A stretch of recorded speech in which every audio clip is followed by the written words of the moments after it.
Hello there and welcome back to the channel. In this quick video I'm going to be talking about the Ronin S and specifically the focus, because I kept getting questions and seeing people ask where can I get a bigger focus knob. As I've not seen anyone do one, I have actually designed one myself and printed it on the 3D printer. Now what I've done is created a push on knob that goes over the top of the existing focus control, and it simply allows for better precision control of the focus. It's got grooves all the way around the side just to give an extra bit of grip, and you can also see that on the face of it I've actually printed the word focus as well, just to help ensure people know what it is.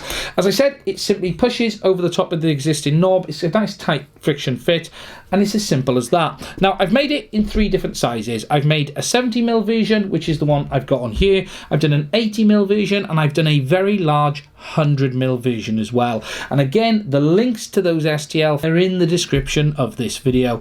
Something just to be aware of, if you have got a 3D printer yourself and you're going to print it, I had to make the center hole 0.6mm slightly larger because I was having trouble with it on my printer. I use a FlashForge Creator Pro. As with all of these things, when you're 3D printing parts, there can be some differences in shrinkage and precision, so please do make sure it does fit right, and if you do get any problems you might need to increase or decrease the size of the print slightly.